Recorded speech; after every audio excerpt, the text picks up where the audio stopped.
ময়মনসিংহ জেলার মুক্তাগাছা উপজেলার রাজাবাড়ির এই আবু হুরায়রা মসজিদ এবং মাদ্রাসা কমপ্লেক্স, এটার উপরে বিদাতীদের বা বাতিল আকীদা লোকদের কেন আক্রমণ এবং কেন তারা আক্রমণ করেছে, একটাই কারণ, এই মাদ্রাসা এবং এই মসজিদে মক্কা আর মদিনার নিয়ম অনুসারে সলাত আদায় হয় এবং মক্কা মদিনার ইসলামটাকে এই মাদ্রাসায় শিক্ষা দেওয়া হয়।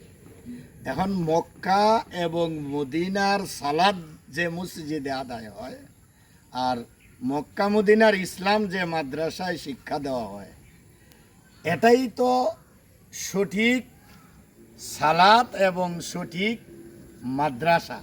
কারণ নবী এসেছিলেন মক্কা মদিনাতে, সেই মক্কা মদিনাতেই যে ইসলামটা নবী রেখে গিয়েছেন সেটা মক্কাতে আছে, মদিনাতে আছে।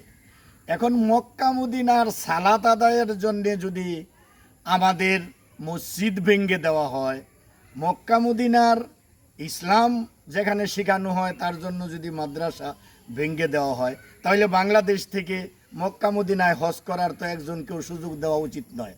কারণ তারা সেখানে গিয়ে কীভাবে হজ করবে? এই জন্যে আমরা জমিয়তে আহলে হাদিস মুসলিম মিল্লাতের পক্ষ থেকে, জমিয়তে আহলে হাদিসের পক্ষ থেকে, ময়মনসিংহ জেলা থেকে এবং সারা বাংলাদেশের মুসলিম মিল্লাতের পক্ষ থেকে, জমিয়তে আহলে হাদিসের পক্ষ থেকে, সালাফিদের পক্ষ থেকে এর তীব্র নিন্দা জানাচ্ছি এবং সরকারের কাছে জোর দাবি জানাচ্ছি, যারা এই ক্ষতি করেছে, এই ভাঙচুর করেছে, এই লুটপাট করেছে, তাদের যেন চূড়ান্ত বিচার করা হয় এবং তাদের কাছ থেকে ক্ষতিপূরণ আদায় করা হয় এবং তাদের যেন চূড়ান্ত বিচার করা হয়। এই বাংলাদেশে হিন্দুদের মন্দিরে ইবাদত চলতেছে, কেউ ভাঙতেছে না। এটা আমরাও চাই যে হিন্দুরা আমাদের দেশে মুসলিমদের পাশে তারা নিরাপদে থাক। খ্রিস্টানরা নিরাপদে রয়েছে, বৌদ্ধরা নিরাপদে রয়েছে বাংলাদেশে, ইহুদিরা নিরাপদে রয়েছে বাংলাদেশে, খ্রিস্টানরা নিরাপদে রয়েছে, শিয়া সম্প্রদায় বাংলাদেশে নিরাপদে রয়েছে, কাদিয়ানি সম্প্রদায় যাদেরকে আমরা সারা বাংলাদেশ সারা পৃথিবী অমুসলিম ঘোষণা করতেছি, তাদের মুর্শিদও নিরাপদে আছে। শুধু মক্কা মদিনার সালাত যেখানে হয়, মক্কা মদিনার ইসলাম যেখানে শিক্ষা দেওয়া হয়, সেখানে আক্রমণ কেন? তাহলে বোঝা যাচ্ছে এটাই সঠিক ইসলাম।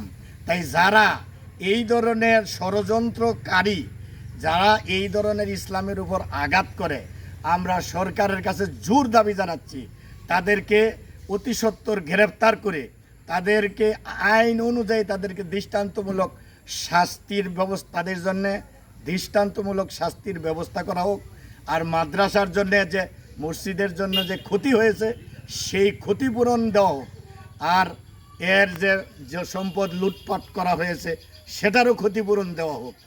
আমরা আবারও এই ঘটনার তীব্র নিন্দা জানিয়ে সরকারের কাছে এটার সুষ্ঠু বিচার, তদন্ত, ক্ষতিপূরণ দাবি করে সারা বাংলাদেশের সালাফিদেরকে, আহলে হাদিসদেরকে ঐক্যবদ্ধ হওয়ার জন্যে আহ্বান জানিয়ে সরকারের দৃষ্টি আকর্ষণ করে আমরা এখানে আমাদের আলোচনা শেষ করতে চাচ্ছি। আমরা যারা দেশে দেখতেছি, বিদেশে দেখতেছি, দেশের বাইরে দেখতেছি, সকলেরই দৃষ্টি আকর্ষণ করব, আপনারা এই আবু হুরায়রা মসজিদ এবং মাদ্রাসার প্রতি দৃষ্টি দিবেন, খেয়াল রাখবেন এবং আবু হুরায়রা মসজিদ মাদ্রাসার প্রতি আপনারা খেয়াল রেখে আপনারা সহযোগিতা করবার চেষ্টা করবেন।